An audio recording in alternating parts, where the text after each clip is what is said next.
Every map of the cosmos you have ever seen tells you the same comforting thing. The universe is spread out evenly, galaxies scattered like grains of sand in every direction, no place any more special than another. But here is what those maps quietly leave out. In 2013, 3 astronomers counted 35,000 galaxies and found something missing. Around us, in every direction, for nearly 1 billion light-years, there are about 20% fewer galaxies than there should be. We are sitting near the center of a hole in space, almost 2 billion light-years across. It has a name now, the KBC void, and almost no one has been told it is there. The emptiness is so large that our own physics says it should not exist, and it may be quietly bending the numbers we use to measure the entire universe. From in here, the cosmos appears to expand faster than it truly does, and our most trusted equations have started to disagree with themselves. So the real question is no longer whether the universe is strange. The question is whether we can trust anything we see from the bottom of the hole. Get comfortable, hit subscribe if you are new here, because by the end of this, the empty sky above you will feel like the most important thing in the universe. Now, let's slowly ease into this.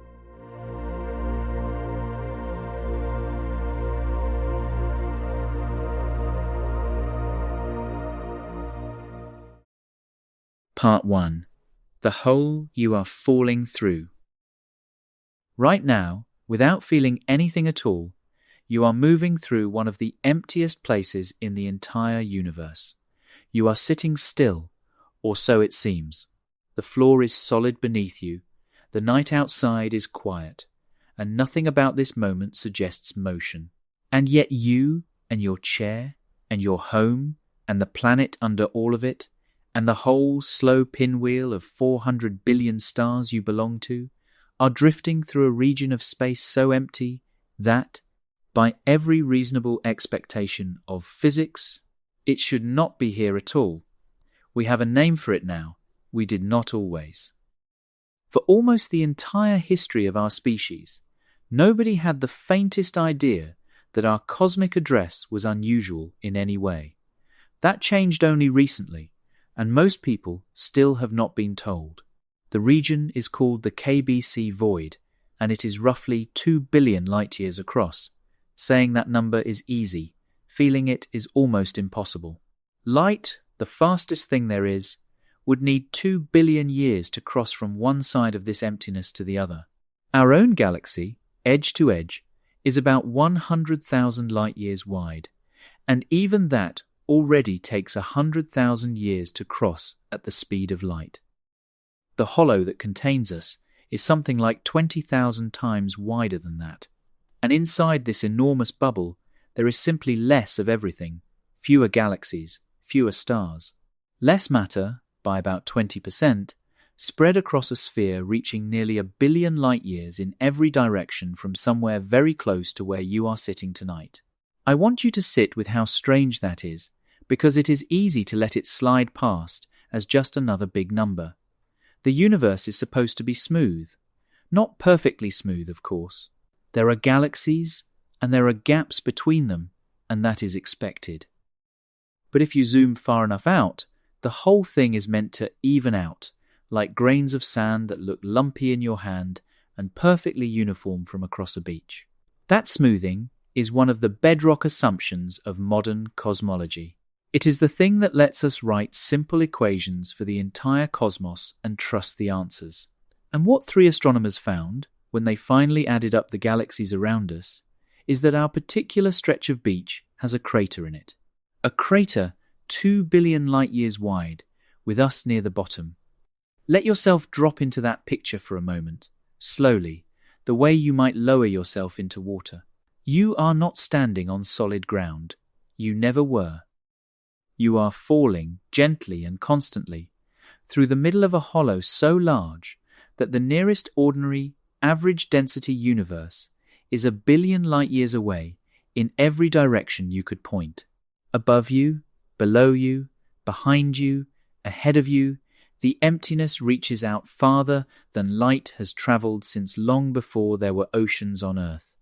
There is no wall to this room. There is no floor. The few thousand galaxies scattered through the space around you are not crowding in close the way the night sky makes it feel. They are spread impossibly thin, lonely lights in an enormous dark chamber, and they are slowly drifting away from one another, and from you. You feel none of it. There is no wind in space, no sense of speed, no rush of air to tell your body that anything is moving. The stillness you feel is the most convincing illusion you will ever experience. Underneath it, you are adrift in the largest empty space anyone has ever measured, and you have been your whole life, and so has everyone you have ever known. Nothing about your daily experience prepares you for this, and that is exactly why it matters. The ground feels fixed. The sky feels like a ceiling. The universe feels like a settled, finished place that was figured out long ago by people much smarter than us. And almost none of that is true. The sky is not a ceiling. It is an opening onto a hollow we are only beginning to map. And the people who figured out where we live did it within the last decade and a half. And what they found unsettled them. The name itself almost hides how serious this is. The KBC void sounds like a piece of filing cabinet jargon, and in a way, it is. The letters are simply the initials of the three researchers who pinned it down, the way discoveries often get named after the people who happened to be looking when the pattern finally held. But there is nothing small or bureaucratic about what those three letters point to. They point to the possibility that the patch of cosmos we have always treated as ordinary, the patch from which we have measured everything we think we know about the universe, is one of the largest and emptiest structures ever found. And we are not at its edge, where we might shrug it off as a neighbour. We are well inside it, surrounded on all sides. Here is the thought that turns this from a curiosity into something genuinely disorienting, and it is the thread we are going to follow all the way through tonight. If you grew up inside an unusual place, you might never realise it was unusual, because it would be the only place you had ever known. A person raised at the bottom of a valley, who had never once climbed out, might reasonably assume the whole world tilted gently upward in every direction, because from where they stood, it does. Now imagine that the valley is 2 billion light years wide, and that you cannot climb out of it, not in 1,000 lifetimes, not in the lifetime of your civilization, and that every measurement you have ever made of the wider universe was made from down inside it. How would you know which of your discoveries were true everywhere, and which were only true here, in the hollow? That is the quiet, vertiginous question at the centre of all this. We did not measure the universe from a neutral place. We measured it from inside a hole. And one of the things you slowly come to suspect, as you follow the evidence, is that the universe we think we have measured may not be quite the universe that is actually out there. It may not be what it seems. Not because anyone lied, and not because our instruments are broken, but because the view from the bottom of a crater is, unavoidably, the view from the bottom of a crater. We are going to take the long way around this, the patient way, because it deserves patience. We are going to go back to the night the galaxies first came up short, and meet the people who noticed. We are going to find out what a void actually is, because it is far stranger than just empty space. We are going to learn the hidden architecture that the entire universe is built on, an architecture almost nobody pictures correctly. We are going to find our own address inside the emptiness, and discover how fast we are really moving. And then we are going to follow the consequences, one by one, into the strangest crisis in modern cosmology, a crisis about how fast the universe is growing, how old it is, and whether our home has been quietly bending those answers the entire time. To get a sense of just how thin this emptiness is, it helps to shrink it down to something you can hold in your hands. Imagine the entire cosmos compressed until an average galaxy is the size of a single grain of sand. In a normal patch of the universe, those grains would still be spread far apart, perhaps a few feet from one another, a sparse but recognizable scattering. Now step into our hollow. Here the grains thin out further still, the gaps between them widening by a fifth and more, until you could walk a long way through the dark before your hand brushed against the next one. That is the texture of where we live. Not a beach of sand, but the lonely outer edge of one, where the grains grow scarce and the spaces between them open up into something close to nothing. What unsettles me most is not the size of it, but the silence with which it kept its secret. For thousands of years, every astronomer who ever lived looked up into this hollow and saw a sky that seemed full, because they had nothing to measure it against. The emptiness does not announce itself. It does not press on you, or whisper at the edge of your vision, or cast any shadow you could notice. It simply surrounds you, patient and complete, while your senses insist that the ground is firm and the night is perfectly ordinary. Almost no one told us, because almost no one knew, and the not knowing was never really ignorance. It was the plain impossibility of seeing the shape of a room from a single fixed point on its floor. For now, though, just stay with the feeling of where you are. You are inside the void. You always have been. The night sky you have looked up at your whole life, the one that feels so full, is actually one of the most sparsely populated views available anywhere in the cosmos, and you have simply never had anything to compare it to. The first real question, the one that took us thousands of years to even know how to ask, is almost embarrassingly simple. If we are sitting at the bottom of a crater this enormous, and we cannot feel it, and we cannot see its far walls, then how on earth did we ever find out it was there at all? Part 2. The night the galaxies came up short. The discovery did not arrive with an explosion or a headline. It arrived the way most of the deepest shifts in our understanding arrive, as a small wrongness in a column of numbers that would not go away. In the year 2013, 3 astronomers, Ryan Keenan, Amy Barger, and Lennox Cowie, set out to do something that sounds almost dull. They wanted to count galaxies, not a few of them, but tens of thousands, carefully, across an enormous span of sky and a great range of distances, building up a kind of census of how much matter sits in our part of the cosmos and how it is arranged. It is the sort of patient, unglamorous work that quietly underpins everything else. You cannot understand the universe until you have counted what is in it. To count galaxies properly, you have to know not just where they are on the sky, but how far away each one is, because 2 galaxies that look like next-door neighbours might in truth be separated by billions of light-years, one of them simply much farther behind the other. So the team pulled together measurements across a huge volume of space, reaching out across billions of light-years in every direction, and they began adding up how many galaxies fell within each shell of distance around us. They were measuring the density of the universe, layer by layer, the way you might count the rings of a tree to learn its history. And the numbers came back wrong, not wildly wrong. Not the kind of wrong that makes you suspect a broken telescope. They came back quietly, persistently, structurally wrong, in a way that is far harder to dismiss. Everywhere they looked near us, in every direction they pointed, there were fewer galaxies than there should have been. Not a few percent fewer, which you could shrug off as the ordinary lumpiness of the cosmos. About 20% fewer. And the shortfall did not stop at the edge of one cluster or one gap. It stretched outward and kept stretching for nearly 1 billion light-years before the count finally climbed back toward normal. Around us, in all directions, the universe was thinner than the rules said it had any right to be. Picture the room where work like this actually happens, because it is not what the drama of the result might suggest. There is no observatory dome, no eye pressed to a great lens.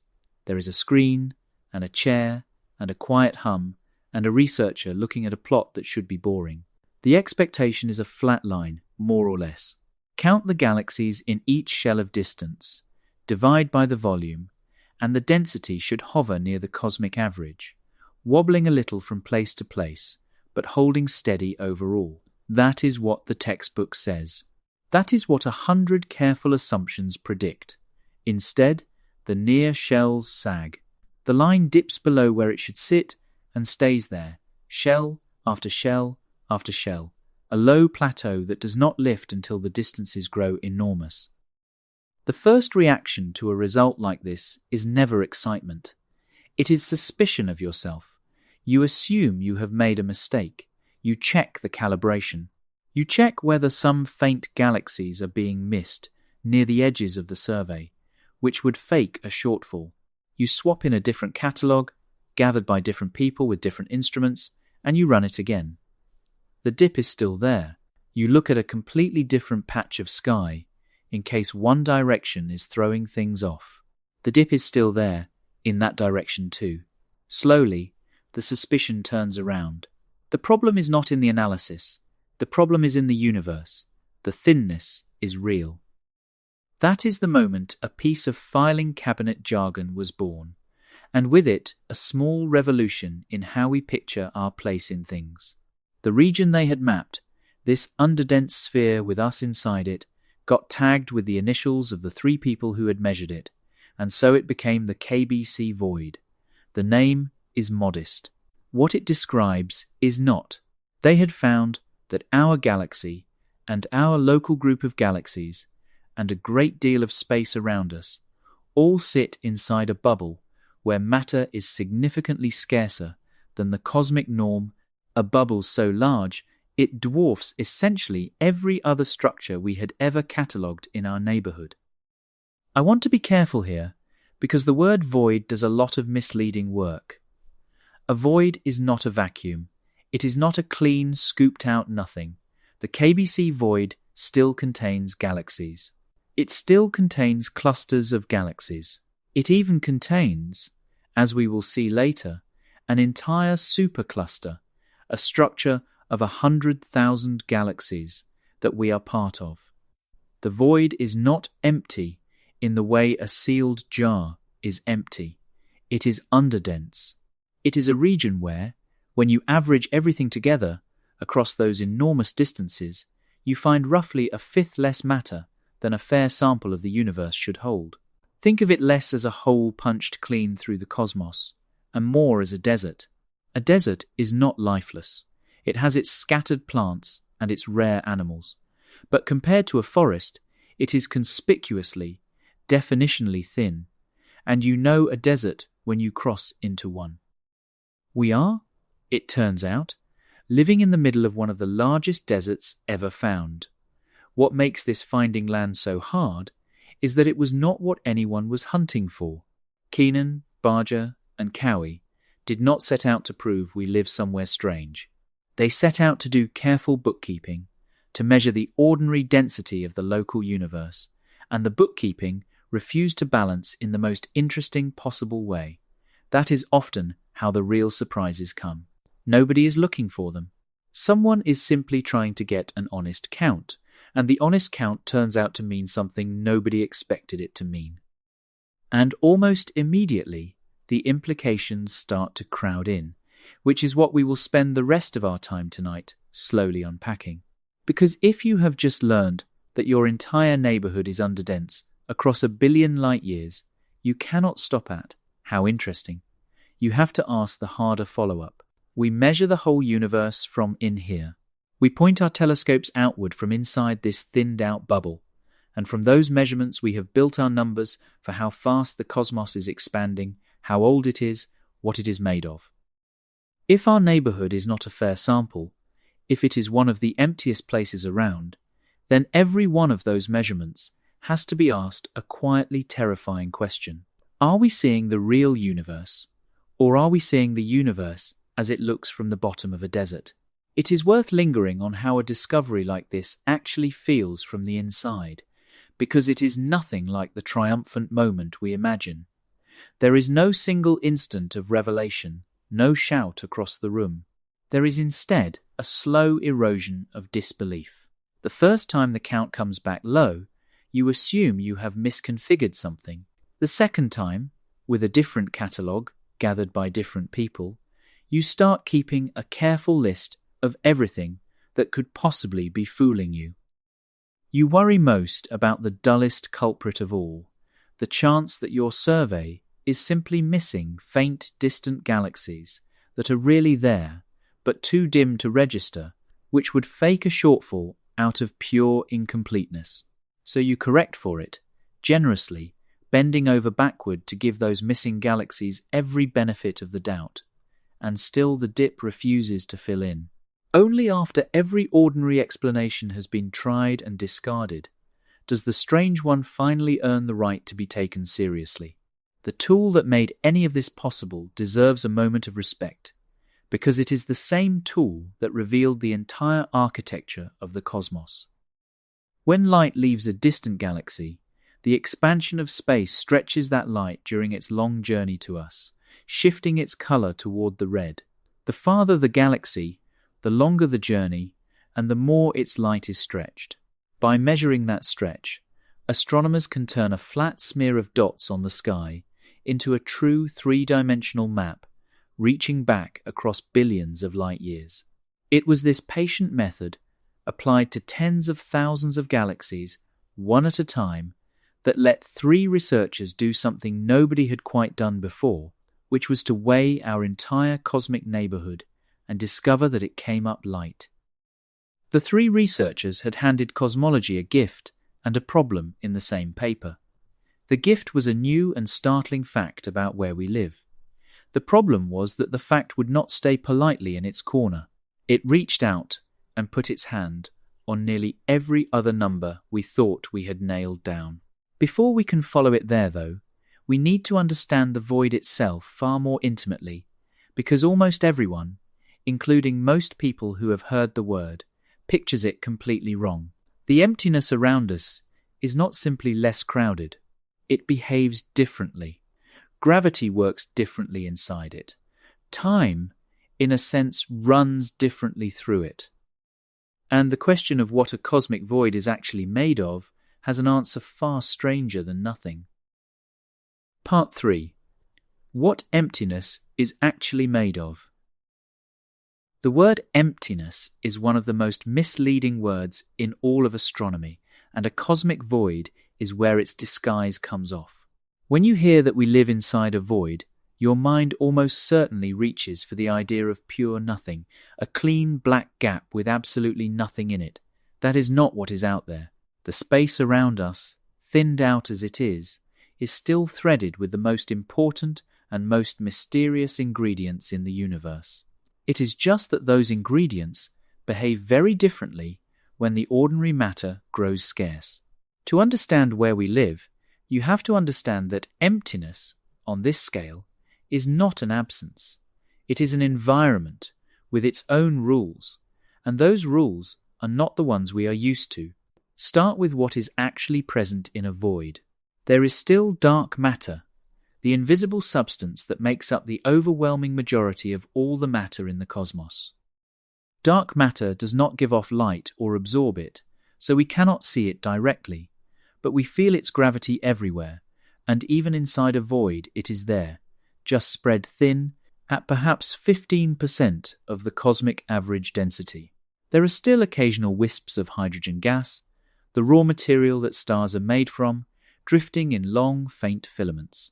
There are still scattered galaxies, fewer and farther apart than elsewhere, often smaller and quieter than their crowded cousins.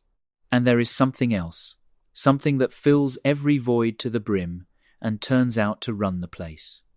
There is dark energy. Dark energy is the name we give to whatever is causing the expansion of the universe to speed up rather than slow down. We do not know what it is. We know that it behaves like a pressure built into space itself, a gentle outward push that exists everywhere, in every cubic foot of the cosmos, and crucially, it does not thin out when matter does. In a crowded place like a galaxy cluster, gravity from all that piled up matter is strong enough to fight the push and win, holding everything together against the expansion. But in a void, where matter is scarce, there is not enough gravity to put up that fight. And so the quiet outward push of dark energy stops being a minor background effect and becomes the dominant force in the room. This is the first strange rule of emptiness. In the void, the weakest, most ignorable force in everyday life takes charge, simply because nothing else is strong enough to oppose it. The consequence is something genuinely counterintuitive. Voids expand faster than the rest of the universe.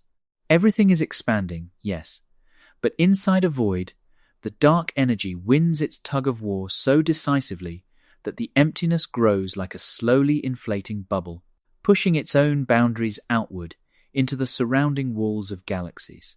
And here is the part that should make you sit up. The process feeds on itself.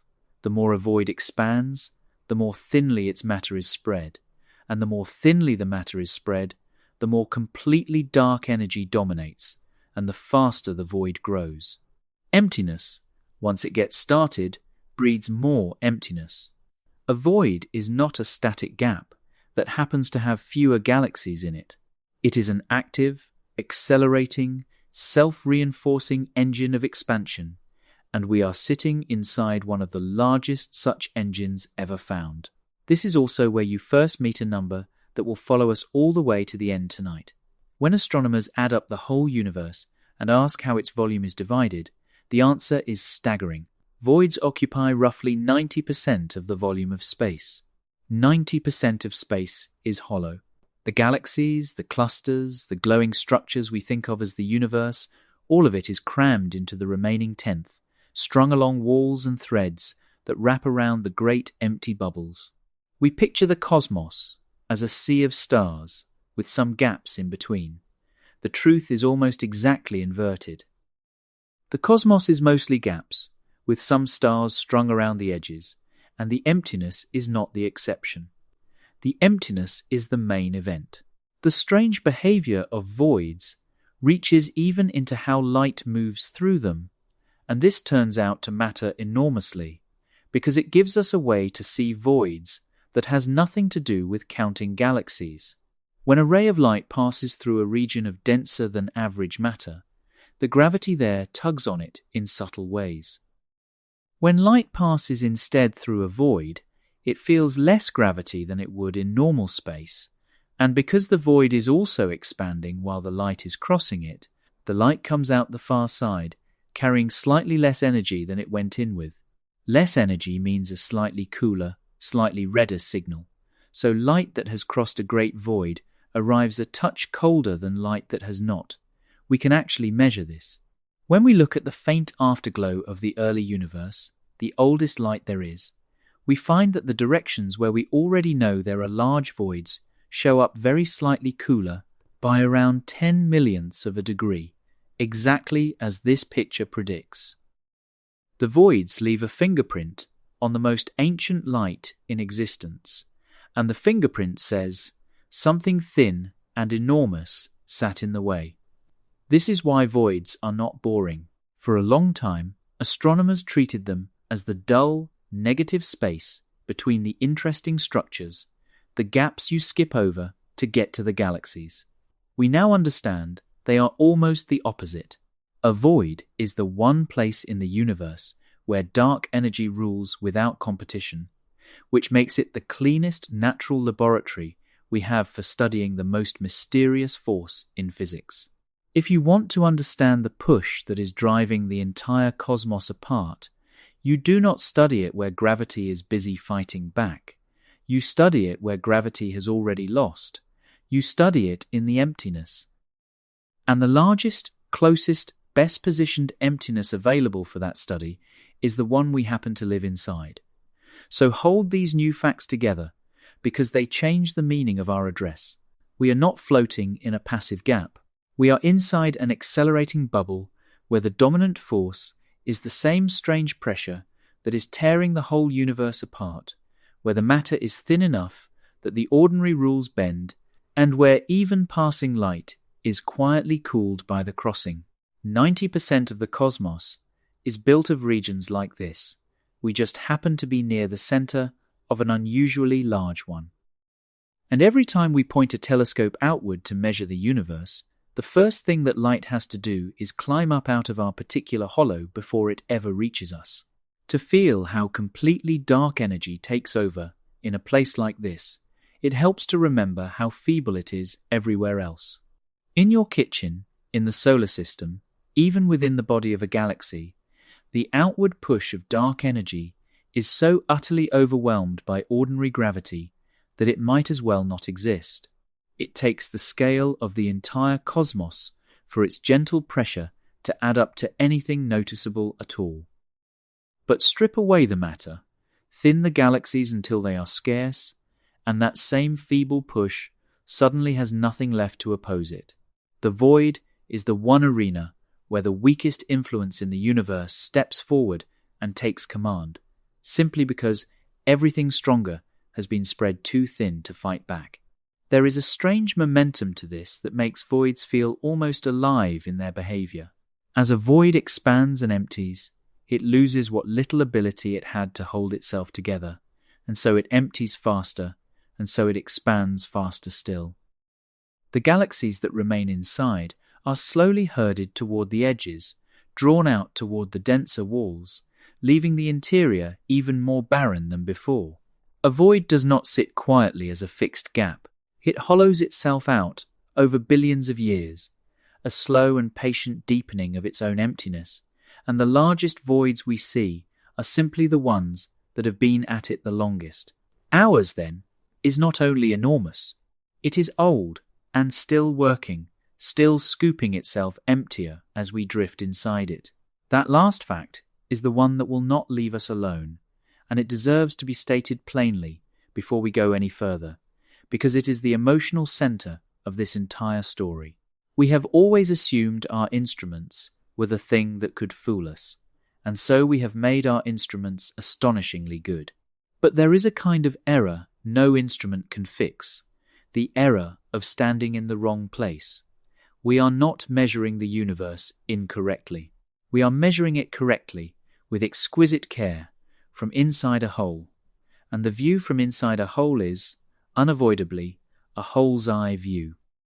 The question that follows from that is the one that has thrown a quiet shadow over modern cosmology, and we are nearly ready to face it directly. But first we have to ask how a hollow this enormous could possibly come to exist, because by the ordinary rules of how the universe builds itself, a void this large should be very nearly impossible. Part 4. A desert that should not exist. There is a reason the KBC void makes cosmologists uncomfortable, and it has nothing to do with its size alone. It has to do with the fact that, according to our best and most successful theory of how the universe assembles itself, a void this large and this empty should almost never happen. Ours is not just big. Ours sits at the far, ragged edge of what the rules allow, and possibly beyond it. To feel why, you need to know how structure is supposed to form, and we will go into the beautiful details soon, but the short version is this. The universe began very nearly smooth, with only the faintest ripples of higher and lower density scattered through it, differences of about 1 part in 100,000. Gravity then spent billions of years amplifying those ripples. Slightly denser regions pulled in more matter and grew denser still.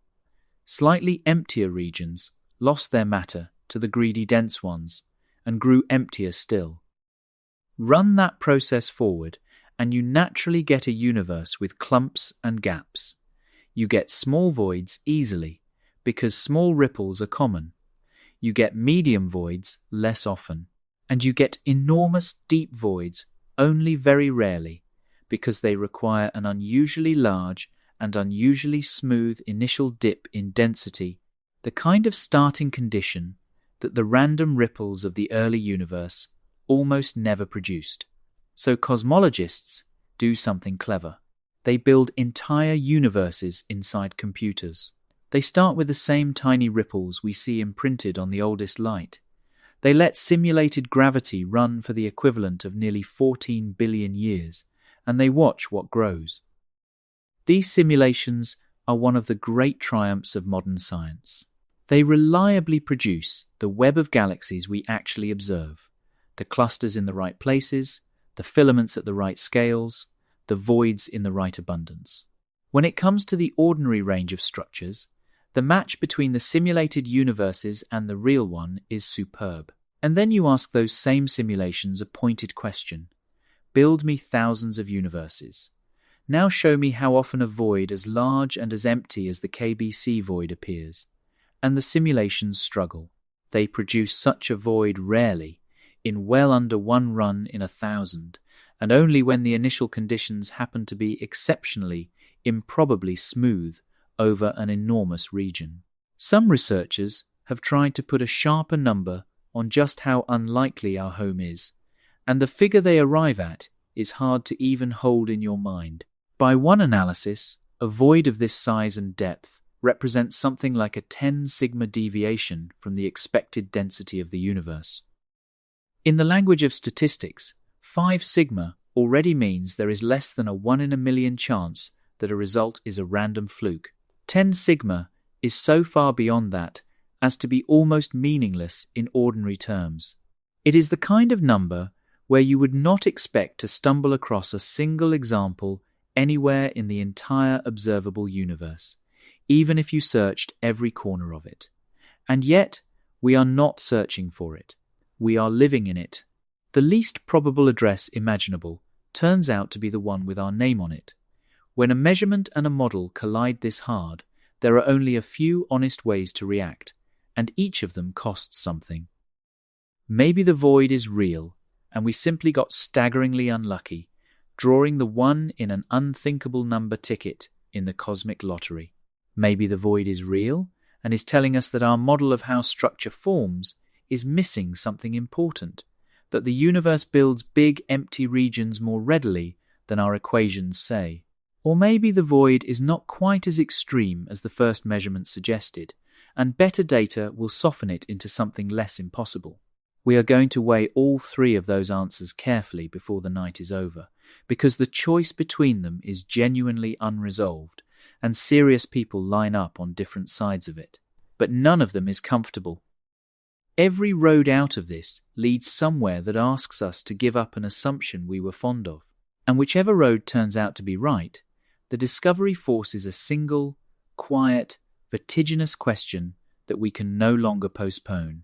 If we live somewhere this unusual, can we trust the measurements we have made from here? This is the moment the void stops being a curiosity about a distant region and becomes a problem about everything.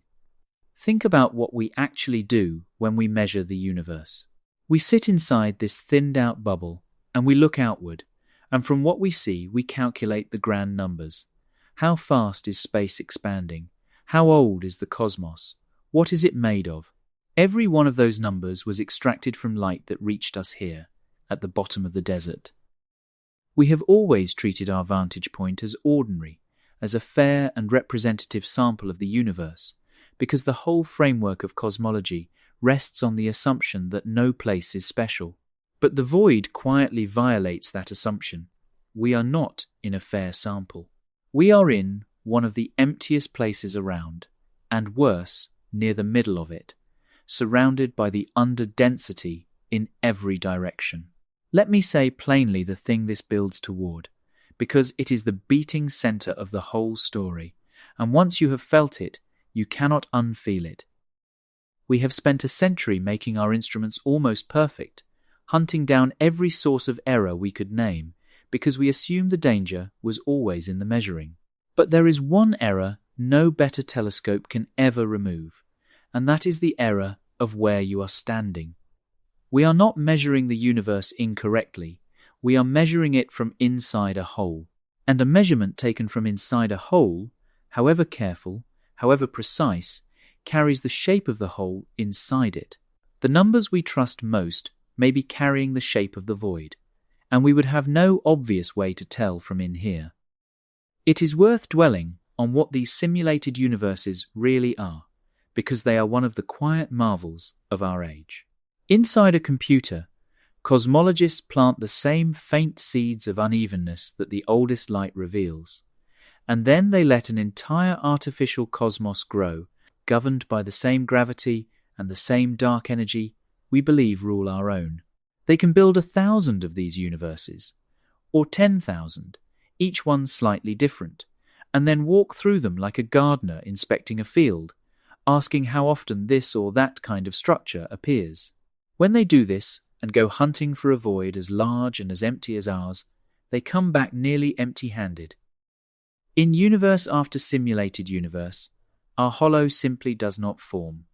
The numbers people attach to this can feel almost theatrical until you understand what they mean. To call something a 10 sigma deviation is to say that if you generated random universes for longer than the present age of the cosmos, you would still expect to wait an unimaginable span before stumbling on even one example. It is the statistical equivalent of shuffling a deck and dealing the same perfect hand again and again and again. And the unsettling part is not that such a thing is impossible, because rare things do happen somewhere. The unsettling part is that the rare thing happened to us here, in the one place we have to live and measure from, at exactly the moment in history when we finally developed the precision to notice it. That coincidence is what gnaws at people. It is one thing to accept that, somewhere in a large enough cosmos, a freak structure might occasionally form.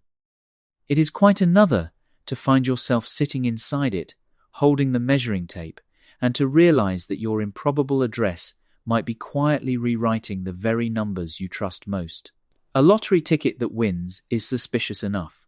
A lottery ticket that wins and then changes your reading of the entire universe is the kind of thing that makes careful people deeply uneasy. For a long time, that was a philosophical worry, the kind of thing you could raise at the end of a talk and then move on from. It is not philosophical anymore. There is now a concrete, measurable 5 sigma crisis sitting at the center of cosmology, a place where two of our most careful measurements of the universe flatly refuse to agree with each other, and the void offers an unsettlingly neat explanation for why. To understand that crisis, though, and to judge whether a void could really cause it, we first need to see the universe as it actually is at the largest scales. We need to stop picturing a scattered sea of stars and start seeing the hidden architecture that everything, including our impossible desert, is woven into. Part 5. The hidden architecture of everything. If you could pull back far enough to see the entire universe at once, you would not see a scattering of galaxies sprinkled evenly through space like stars across a clear night. You would see something far more organized and far stranger. You would see a structure that looks unsettlingly alive. Galaxies are not strewn at random. They are strung along immense glowing threads, threads that cross and tangle and meet at bright knots, with great dark hollows sitting in the spaces between. The whole thing resembles a sponge, or a foam of soap bubbles, or the branching pattern of neurons in a brain. We call it the cosmic web, and it is the largest structure that exists. Everything we have been talking about, including our impossible desert, is simply one cell inside it. The architecture has a few basic pieces, and it helps to name them. At the meeting points, where several threads cross, sit the clusters, dense knots where thousands of galaxies crowd together, bound by gravity, into the most crowded neighborhoods in the cosmos.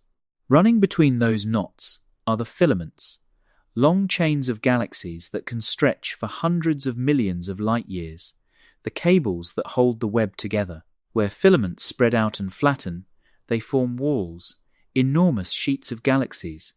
And in the spaces enclosed by the knots and threads and sheets lie the voids, the great hollow bubbles that take up most of the room while holding almost none of the matter. This is the true shape of the universe, not a sea of stars with gaps, but a web of matter wrapped around an immense froth of emptiness. The galaxies are not the structure. The galaxies are just the bright paint that happens to mark where the web runs. For most of human history, we could not see any of this, and the reason is worth pausing on, because it shows how recently our picture of the universe snapped into focus. When you look at the night sky, you see only directions, not distances. Two galaxies can sit side by side in your telescope, and be billions of light years apart, one far behind the other. To map the web, you need to know how far away each galaxy truly is, and that information was nearly impossible to gather in bulk until astronomers began systematically measuring redshifts, the slight stretching of a galaxy's light caused by the expansion of space carrying it away from us.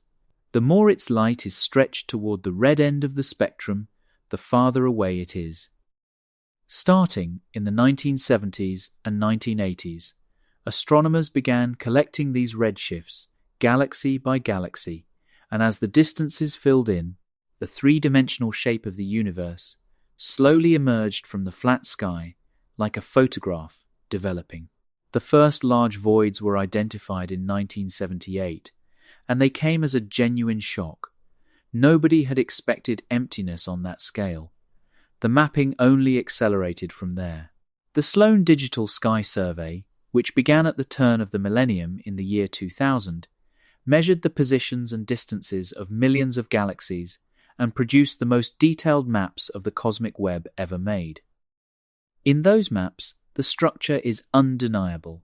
Filaments branch and twist like the veins in a leaf. Voids open up as dark bubbles, some of them 500 million light-years across.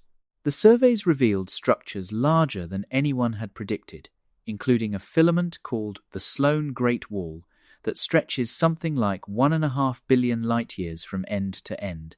And on the opposite side of the ledger, they revealed supervoids even larger and emptier than our own, including one in the direction of the constellation Eridanus that may be close to 1.8 billion light-years across.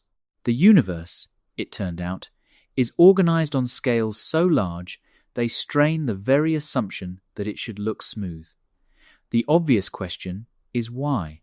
Why would the universe organize itself into threads and hollows rather than spreading out evenly? And the answer is one of the most satisfying stories in all of science, because it connects the largest things that exist to the smallest. The web was seeded in the first fraction of a second after the beginning. In that earliest instant, the infant universe was not perfectly uniform. Tiny quantum fluctuations, random jitters in the density of matter and energy, left some regions an almost imperceptible touch, denser than others, by about 1 part in 100,000. Those differences were absurdly small. But gravity is patient, and gravity amplifies. A region that started a hair denser pulled in a little more matter, which made it denser still, which let it pull harder, in a slow runaway that lasted hundreds of millions of years. The dense regions collapsed into the first stars, then galaxies, then clusters, then the threads connecting them. And the regions that started a hair emptier had their matter slowly stolen by their denser neighbors, draining outward until they became the voids. Every filament, every wall, every hollow, including the one we live in, grew from a whisper of unevenness in the first moment of time. We can actually see those original whispers frozen in place. The oldest light in the universe, the faint microwave afterglow left over from when the cosmos was only a few 100,000 years old, carries a map of exactly those early density differences, written as patches that are 100 millionth of a degree warmer or cooler than their surroundings. The warm patches are where matter was slightly piled up. The cool patches are where it was slightly thin. Feed that map into the simulations, let gravity run, and out comes the cosmic web we see today, voids and all. The match is one of the proudest achievements in the history of physics. It means we genuinely understand, in broad strokes, how the universe went from nearly smooth to spectacularly structured. The only place the story strains, as we have seen, is at the extreme end, where voids as large as ours are harder to grow than the standard recipe comfortably allows. The resemblance to living things is hard to shake once you have seen the maps. The filaments branch and rejoin like the veins in a leaf or the roots of a tree. The clusters glow at the junctions like knots in a net, and the whole structure has the spongy, holy look of something grown rather than assembled.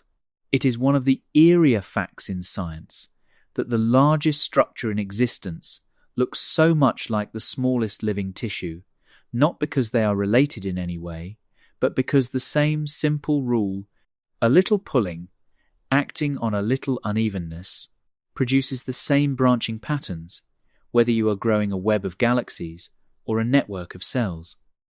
It also took a surprisingly long time for us to trust what we were seeing, because each new survey kept revealing structures larger than the last, and there is always a worry that you are fooling yourself.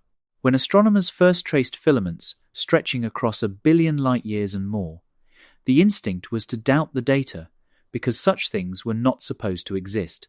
The universe was meant to smooth out at those scales. Instead, the more carefully we mapped, the more the giant threads and giant hollows held up under scrutiny, until we were forced to accept that the cosmos is organized on scales that press uncomfortably against our cherished assumption of smoothness. Underneath all of it runs the same patient story, the one that ties a whisper in the first instant of time to the grandest architecture there is: tiny differences, gravity, and an enormous amount of time. That is the entire recipe. The denser whispers grew into everything bright. The emptier whispers grew into the hollows, and the hollows won most of the volume. When you look at the cosmic web, you are looking at the amplified ghost of the universe's first imperfections, stretched across billions of light-years, with us riding quietly inside one of the emptiest ghosts of all. So step back and take in the new picture, because it reframes everything that follows. The universe is a web of light wrapped around a foam of darkness, 90% hollow by volume, grown over billions of years from quantum whispers by the slow, patient hand of gravity. The galaxies cluster on the threads. The emptiness fills the bubbles. And we do not live on one of the bright threads, in one of the crowded knots, where a fair sample of the universe might be taken. We live out in one of the bubbles, well inside one of the largest hollows in the whole web. Knowing that, the next question becomes irresistibly specific. Not just, do we live in a void, but where in it, exactly? How far from the center? How fast are we moving through it? And toward what? To answer that is to find our true address in the universe, and the address comes with a speed attached that almost no one ever feels. Part 6. Finding your address inside the void. We are not at the center of the void, but we are close enough for it to shape everything. The best measurements place our galaxy somewhere between 200 and 400 million light-years from the void's true center. That sounds like a staggering distance, and by any human measure it is. But the void itself reaches outward for nearly 1 billion light-years in every direction, so our offset from the middle is actually small compared to the size of the hollow. We sit well inside it, with the underdensity wrapping around us on all sides. Wherever you look from here, you are looking out through a great deal of emptiness before you reach anything like a normal slice of the universe. To find our address properly, it helps to zoom outward in steps. We live in the Milky Way, one ordinary spiral galaxy. The Milky Way belongs to a small cluster of about 80 galaxies called the Local Group, dominated by us and by our larger neighbor Andromeda. The Local Group, in turn, sits within a far grander structure, mapped out and named only in the year 2014, the Laniakea supercluster, a sprawling collection of roughly 100,000 galaxies stretching across 520 million light-years. The name comes from Hawaiian and means immeasurable heaven, which is a fitting thing to call something so large that it took until the present decade to even recognize it as a single object. And here is the detail that should stop you. All of Laniakea, all 100,000 of those galaxies, sits inside the KBC void. A supercluster containing 100,000 galaxies still counts as part of an underdense region. The void is so enormous that it can swallow an entire supercluster whole and still have room to spare. That is the scale we are dealing with. Our crowded-looking cosmic neighborhood is itself just a guest inside the emptiness. There is a smaller hollow right next to us as well, called the local void, a stretch of especially empty space, about 200 million light-years across, that sits directly against our position, and our galaxy is running away from it. Not drifting, running. The Milky Way is moving away from the local void at roughly 600,000 miles per hour, pushed by the gravitational imbalance between the empty side and the crowded side of our surroundings. That number is worth converting into something you can almost picture. 600,000 miles per hour means our galaxy travels about 167 miles every single second, somewhere around 850 times the speed of sound, covering more than 5 billion miles in a single year. I want you to feel that motion, because the not feeling of it is the whole point. You are sitting still. Every signal your body sends confirms it. The chair holds you, the room is quiet, the floor does not so much as tremble. And underneath that perfect stillness, the entire galaxy you are riding on, all 400 billion stars of it, the gas, the dust, the dark matter, the whole immense spiral, is sliding through the dark at 167 miles every second. There is no wind, because there is nothing to make wind against. There is no sense of speed, because everything near you is moving along with you, the way you feel motionless in a plane at 500 miles an hour. You will live your whole life inside this motion and never once detect it directly. The sun rises, the sun sets, the year turns, and the entire time you are being carried away from one emptiness and toward distant, denser shores at a speed that would cross a continent in under 30 seconds. The stillness is real to your senses and false to the universe. You have never once been at rest, and you never will be. That single grand motion is actually made of several pulls added together, which is part of why it took so long to untangle. We are being pushed away from the local void by the emptiness behind us. We are also being drawn toward the crowded regions ahead, falling toward the Virgo cluster, a concentration of more than 2,000 galaxies, about 60 million light-years away, at something like 250 kilometers per second. The whole flattened sheet of nearby galaxies we belong to, sometimes called the local sheet, is being evacuated from the void at around 260 kilometers per second, roughly 580,000 miles per hour. Stack all of these influences together, every push and every pull, and the Milky Way's total motion relative to the leftover glow of the Big Bang comes out to about 627 kilometers per second. We measure that grand speed directly because our motion makes the ancient light look slightly warmer in the direction we are heading and slightly cooler behind us, a lopsided pattern that tells us, unambiguously, that we are not sitting still in the universe. Now notice the small paradox hiding in all of this, because it sharpens the whole picture. How can a supercluster of 100,000 galaxies sit inside an underdense void? The answer is that density depends entirely on the scale you measure it over. The void is underdense when you average across its full enormous breadth, but it is not uniformly empty. It still contains filaments, and the filaments still contain clusters, and the clusters still contain galaxies. Structure exists at every level, nested inside structure, like rooms inside houses, inside a sparsely settled county. Laniakea is one of those settlements. It is large compared to a typical supercluster, but small compared to the void that contains it, and its presence does not cancel the void's overall emptiness, any more than a single town cancels the emptiness of a desert it happens to sit in. We are part of that town, falling outward through the desert at a speed we cannot feel. There is a hierarchy to all this motion that is worth tracing, because it shows how nothing in the cosmos truly stands still. Our galaxy falls toward the Virgo cluster. The whole region around us, Virgo included, drifts toward an even greater concentration of mass that astronomers named the Great Attractor.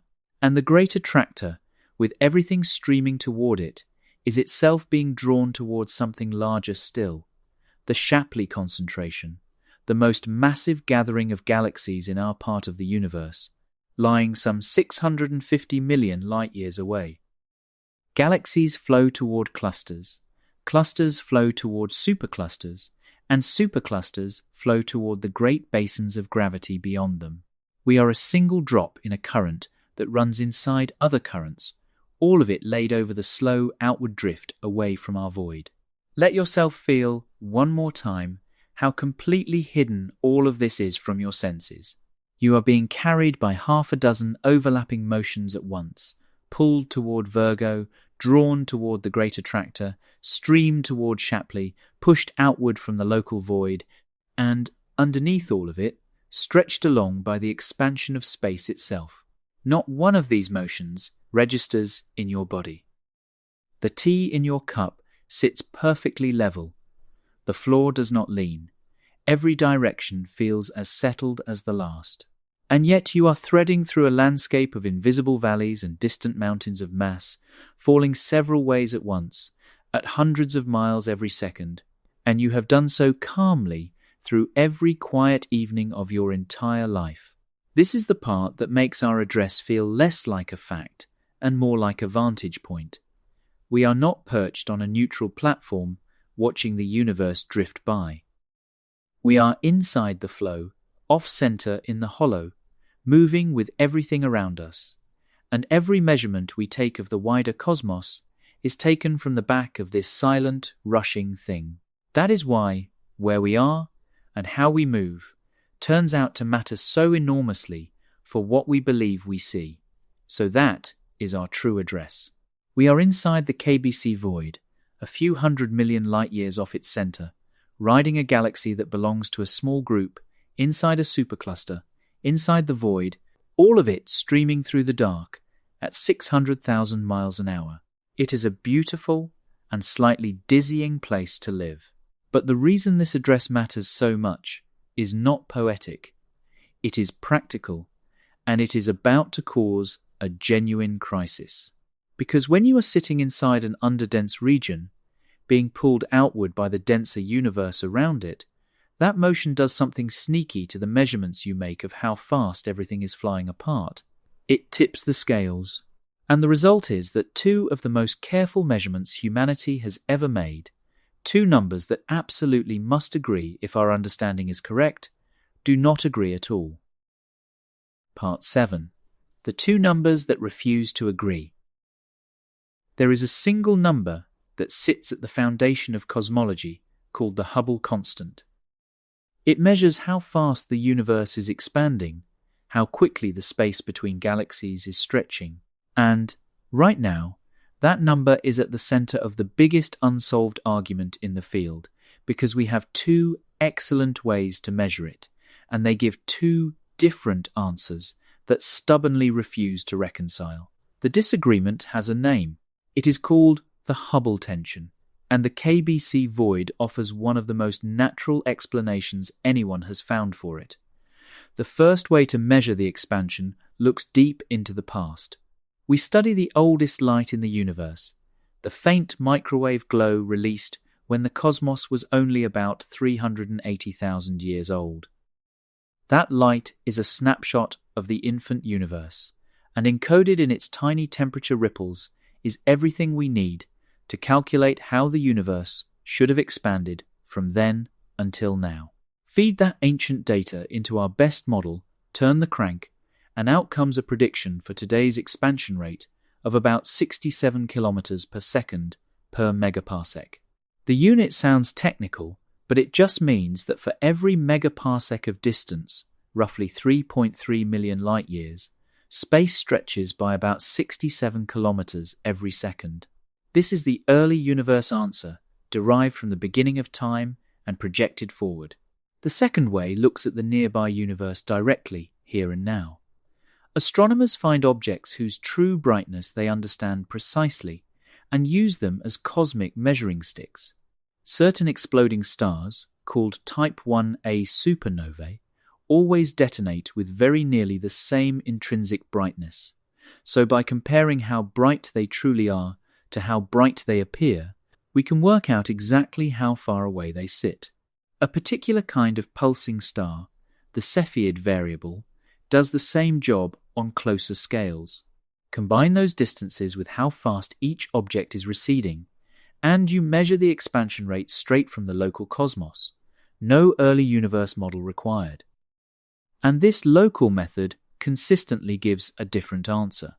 It comes out to about 73 kilometers per second per megaparsec. 67 from the beginning of time. 73 from our own backyard. The gap is about 9%.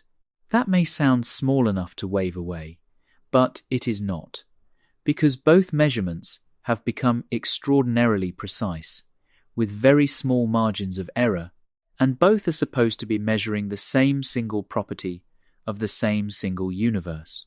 They should land on the same number, and they do not.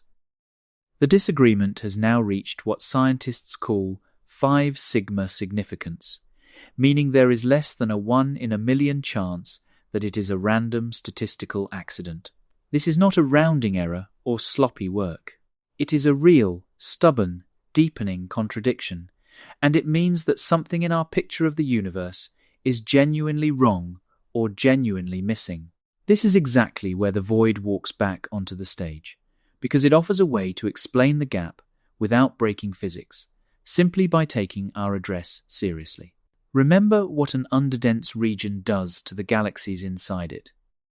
The denser universe surrounding the void pulls outward on everything within, adding extra velocity to the local galaxies, accelerating them away from the center and away from us faster than the smooth expansion of space alone would carry them. Now think about what that does to the local measurement. When we measure the nearby expansion rate using supernovae, almost all of those supernovae sit inside our void. They are all being given that extra outward push by the surrounding matter, so they appear to be receding faster than they truly should be, and that extra speed gets folded into our calculation, inflating the local Hubble constant. We are not measuring the pure expansion of the universe. We are measuring the expansion plus the void's outward pull added together, and we have been reading the sum as if it were the whole. Here is the line we have been building toward since the very beginning, and now it stops being a metaphor and becomes a mechanism. We are measuring the universe from inside a whole. Earlier, that was an image, a way of feeling our strange location. Now it is the literal, quantitative explanation for the single biggest discrepancy in cosmology. The local number is too high, precisely because the hole we live in is pulling our measuring sticks outward, and we have been recording their inflated speed as the true rate of the cosmos. When scientists model how a void of the KBC's size and depth should affect local measurements, they find that it could boost the apparent expansion rate by close to the exact amount needed to explain the gap. The 73 we measure here, and the 67 the early universe predicts, may not be two warring facts about the cosmos at all. They may be the same fact, seen once from inside the void and once from outside it. The explanation even makes a clean prediction that we can test. If the void is inflating our local measurement, then the effect should fade as we look farther out, toward and beyond the void's edge. Measure the expansion rate using only nearby objects, deep inside the hollow, and you should get the high number. Measure it using objects far enough away that the void no longer dominates, and the number should drift back down toward the cosmic value of 67. In other words, the apparent expansion rate should shrink as we look across greater distances.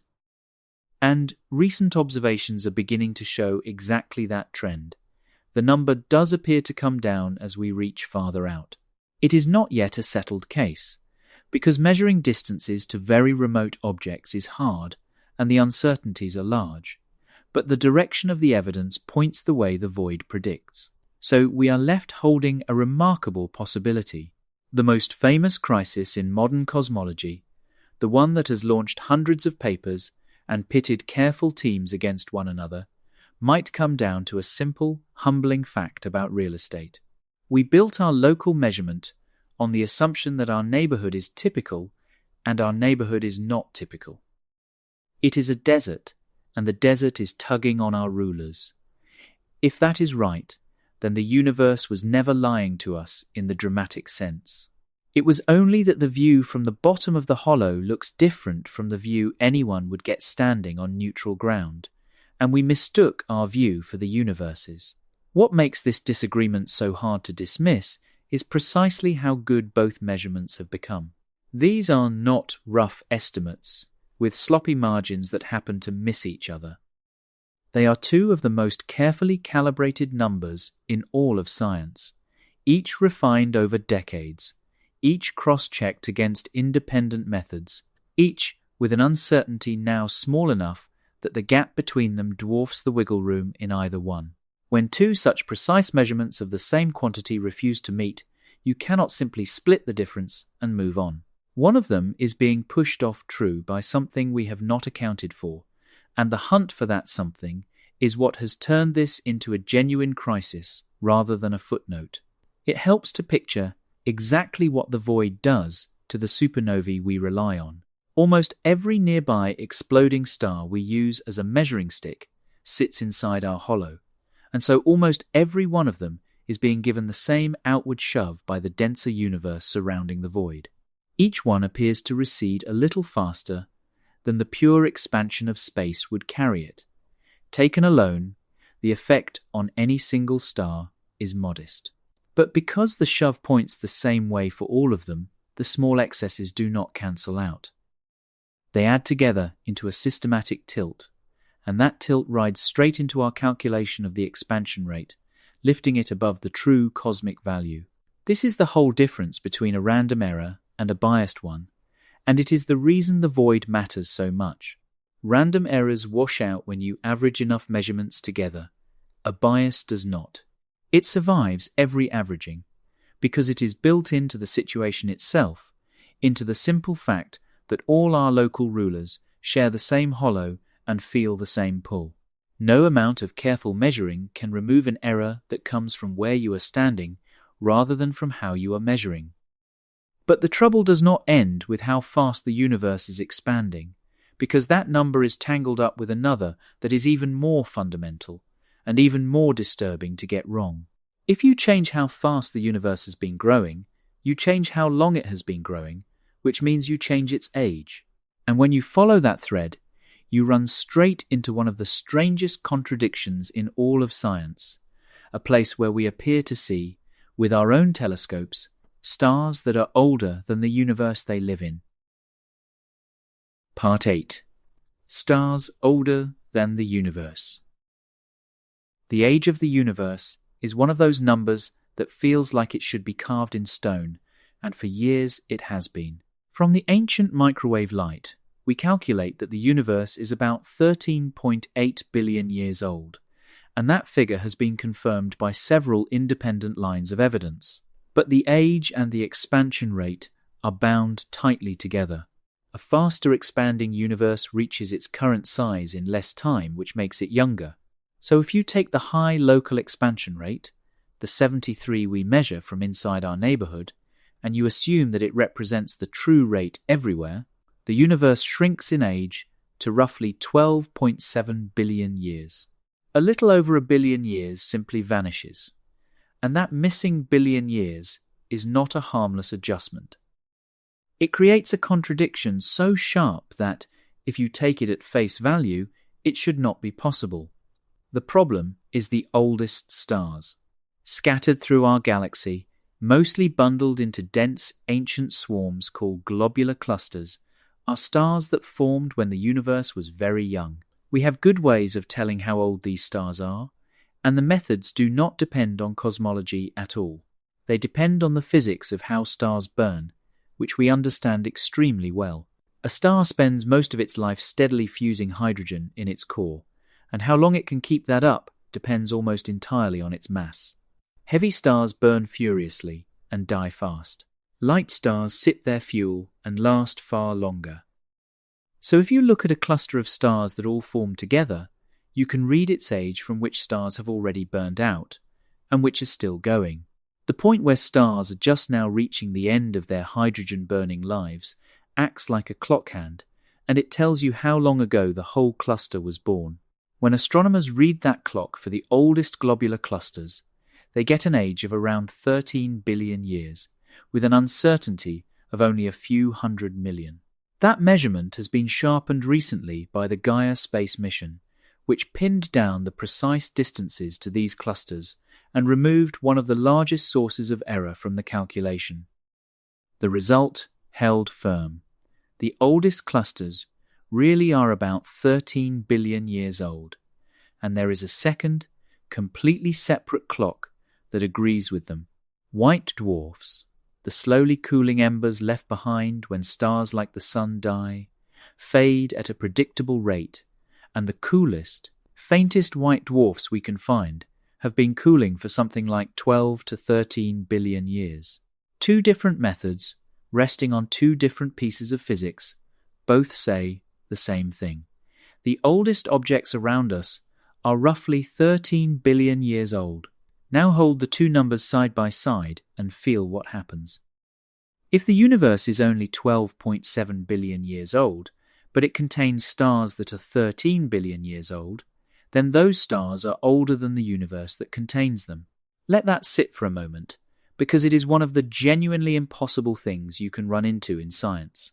We are not talking about an abstract paradox buried in an equation. We are talking about points of light you could aim a telescope at tonight, ancient stars in ancient clusters that appear to have been burning since before the cosmos they live in began. A child can see the problem. Nothing can be older than the thing it is inside of. And yet, take the local expansion rate literally, and that is precisely what the sky seems to be showing us.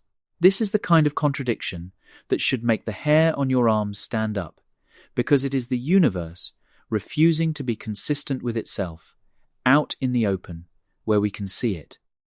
Either the stars are wrong, or the age is wrong, or our understanding of one of them is broken in some way we have not found. And the stellar ages are stubbornly robust. They rest on well-tested physics, and they are confirmed by separate methods. It is very hard to make 13 billion-year-old stars younger without breaking things we are quite sure about. So the pressure falls on the other number, the age derived from that inflated local expansion rate. And this is where the void quietly offers a way out of the impossible. Watch how cleanly it resolves. The crushing contradiction only appears if you assume the high local rate of 73 is the true rate of the whole universe. But the void hypothesis says that high local rate is exactly what we should not trust, because it is inflated by our position inside the hollow.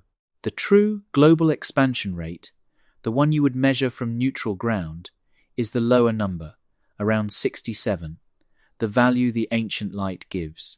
And that lower rate corresponds to a universe about 13.8 billion years old, which is comfortably older than its oldest stars. The 13 billion-year-old clusters fit inside a 13.8 billion-year-old universe with room to spare. The paradox dissolves. The stars were never really older than the universe. We had simply measured the universe's age using a rate that the void had tipped too high. There is a quiet elegance in noticing which number turns out to be the odd one out. The ages of the stars come from local physics, from how nuclei fuse and how embers cool, and that physics does not care whether we live in a void. So the stellar clocks are unaffected by our location, and they point to an old universe. The early universe expansion rate also points to an old universe. The only measurement that points to a young universe is the local expansion rate, the one measurement we have specific reason to believe is being distorted by the hollow around us. When three independent witnesses agree and one disagrees, and you already know the dissenting witness was standing somewhere that warps its view, you start to trust the three. The age of the universe, read this way, is not in crisis at all. It is simply being misreported by the one instrument that is looking through the void. Let yourself stand inside that impossibility for a moment, because it is not an abstraction, it is a thing you could point at. Out in the halo of our galaxy hang the globular clusters, tight knots of hundreds of thousands of stars, among the oldest things in all of creation, and when we read their ages, we get numbers that brush right up against the age of the universe itself. These are not exotic objects glimpsed at the ragged edge of detection. They are bright, well-studied, sitting in our own galactic backyard, and they appear to have been shining since the cosmos was young. To be told that, on one reading of the numbers, these familiar ancient stars are older than the universe that holds them, is to be handed a contradiction in the plainest possible terms. It is as if you opened a family album and found a photograph of your grandmother holding her own grandmother as a baby. The astonishing part is how stubborn these stellar ages are. We read them in two completely independent ways. One reads the slow burnout of stars in the ancient clusters, watching which ones have just exhausted their fuel. The other reads the slow cooling of white dwarfs, the dim embers left when stars like the sun die, which fade at a rate we understand well. The two clocks rest on entirely different physics, and they agree with each other. Recent measurements from a mission that pinned down precise distances to these clusters only sharpened the result rather than softening it. The stars really are about 13 billion years old, and that number will not flinch. So when the contradiction appears, you are forced to ask which witness to doubt, and the answer is quietly revealing. The stellar ages depend on local physics that does not care in the slightest where we live. The early universe age agrees with them. Only the age derived from our inflated local expansion rate disagrees, and that is the very measurement we already had reason to suspect was warped by the hollow around us. The odd one out, once again, is precisely the one looking through the void, and so the void does it again. It walks up to a second impossible-looking problem and offers a resolution, not by inventing new physics, but by reminding us where we are standing. That is two of our grandest numbers, the expansion rate and the age of the cosmos, that look broken until you account for the hollow and then quietly heal. A pattern like that is hard to ignore. But a pattern is not proof, and a skeptic could fairly ask whether we are not just blaming the void for everything inconvenient. So we need to ask whether the void leaves any direct evidence of itself, any fingerprint we can point to that does not depend on this chain of reasoning. It turns out it does, and the fingerprint is written in motion. Because if we really do sit inside a hollow, then gravity itself should be behaving backward all around us, pushing outward where we expect it to pull in, and that is something we can actually go out and measure. Part 9. The gravity that pushes instead of pulls. Gravity, inside a void, does something that sounds at first like a contradiction. It pushes outward. Not because gravity has reversed, because it never does. Gravity always pulls mass toward mass. But the arrangement of matter around a void turns that inward pull into a net outward drift, and once you see how, it becomes one of the clearest fingerprints the void leaves on the universe around us. Picture a wide, shallow valley ringed by mountains. If you stand on the valley floor, gravity pulls you straight down toward the center of the earth. But the mountains around you are themselves full of mass, and they tug on you sideways toward their slopes. Now translate that into the cosmos. The void is the valley. The dense walls and filaments surrounding it are the mountains. A galaxy sitting inside the void feels the gravity of all that matter piled up around the rim, and there is far more matter outside the void than inside it. So the galaxy is pulled outward, toward the surrounding density, away from the empty center. Multiply that across every galaxy in the hollow, and you get a slow, systematic outflow, a whole region of the universe quietly draining outward toward its own walls. The emptiness in the middle is not pushing anything. It is simply that, with so little matter inside to hold on, the pull of everything outside wins. The beautiful thing is that this outflow is not just a theory. We can measure it. By tracking the velocities of galaxies around known voids, Astronomers can watch the pattern directly, and it is exactly what the valley picture predicts. Galaxies near the centers of voids are moving outward faster than the smooth expansion of space alone can account for. The closer to the empty center, the stronger the outward drift, weakening as you approach the denser edges. Our own galaxy is part of this pattern, which is why we are racing away from the local void at 600,000 miles per hour. We are a marble rolling up and out of the valley, pulled toward the distant mountains of matter that ring our hollow.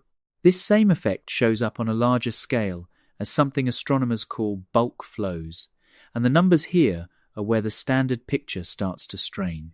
In a smooth, uniform universe, the random motions of galaxies should mostly cancel out when you average over a big enough region.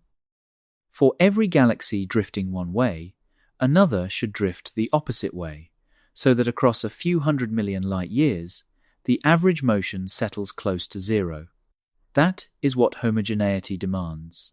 Instead, when we measure the real universe, we find enormous coherent flows. Across regions, stretching out to 250 or 300 million light years, whole populations of galaxies are streaming together in the same direction at speeds reaching around 400 kilometers per second. That is roughly 4 times faster than the standard model comfortably predicts for such large scales.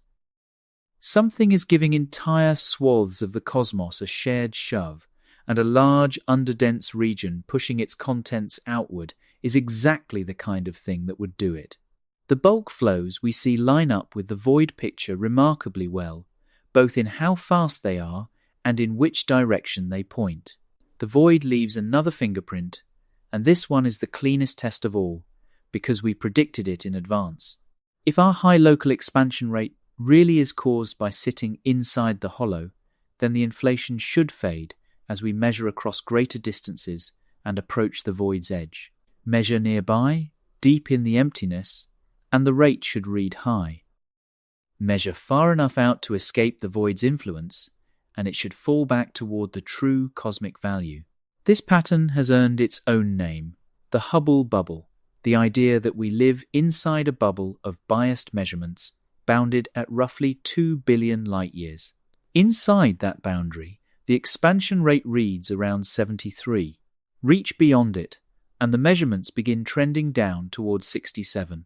And studies tracking supernovae across a range of distances have begun to find precisely this fall-off, the apparent expansion rate quietly decreasing the farther out we look.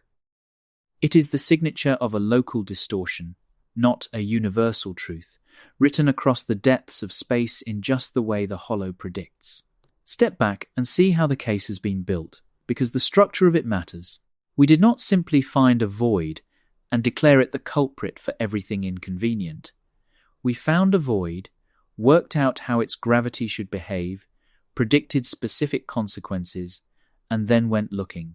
We predicted an outflow of galaxies, and we measured one.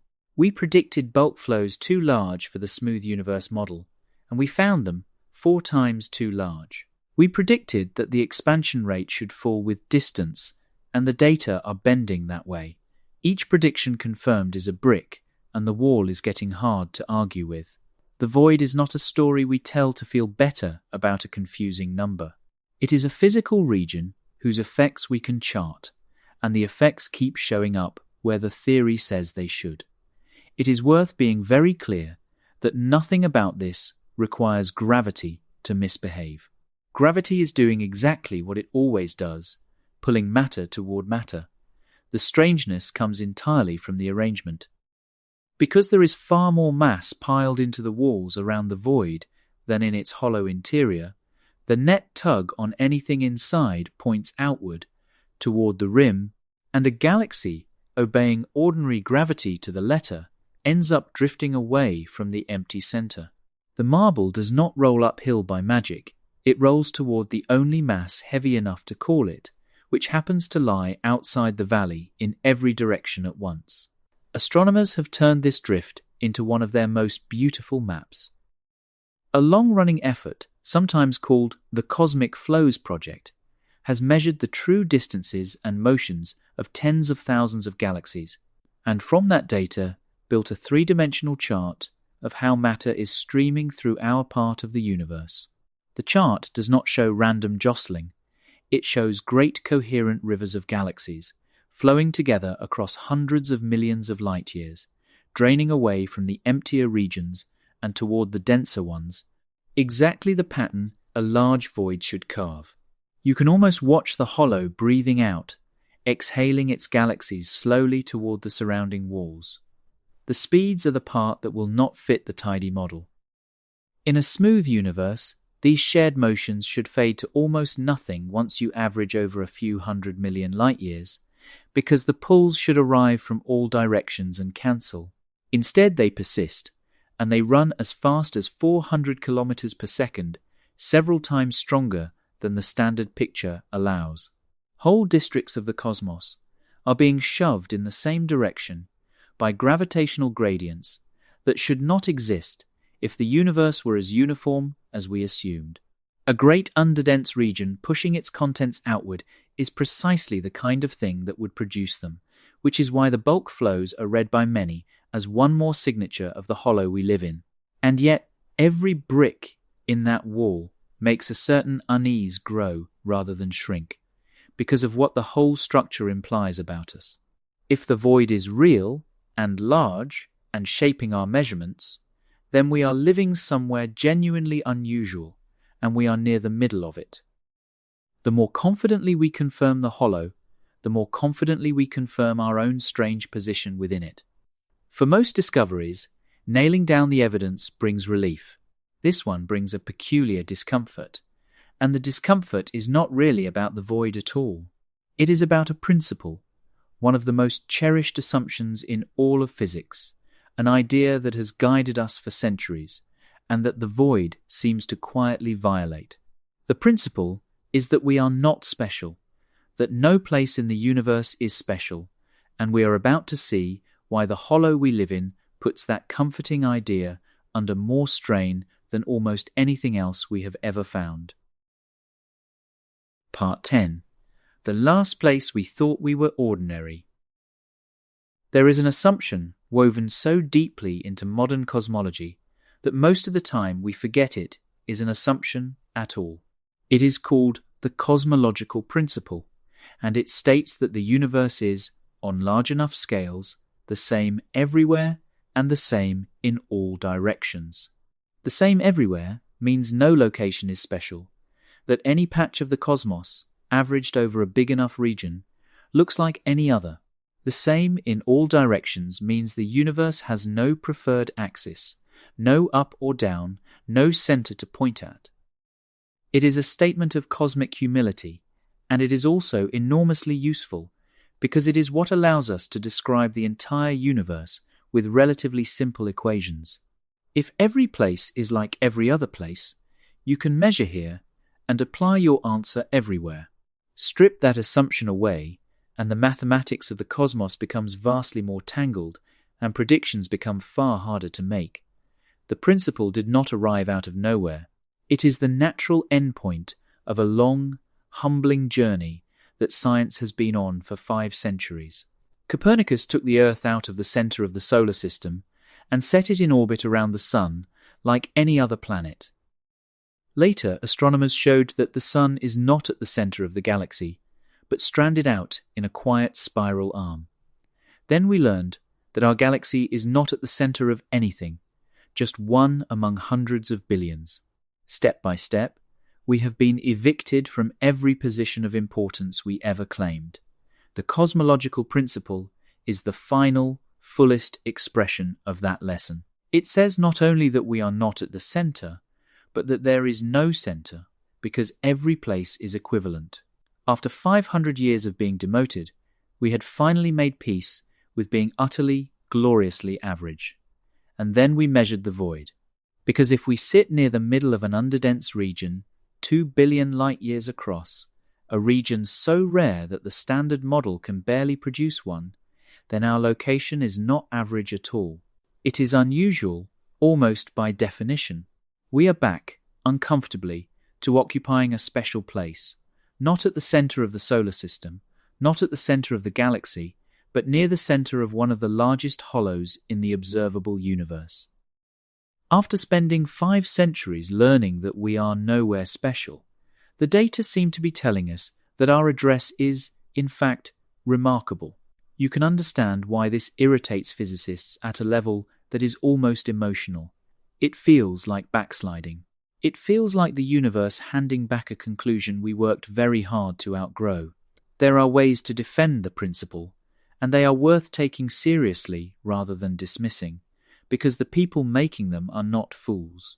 One defense points out that the cosmological principle was only ever meant to hold at truly enormous scales, averages taken over regions several hundred megaparsecs across or larger. Our void is about 600 megaparsecs from side to side, which sits right at the edge of where smoothness is supposed to begin.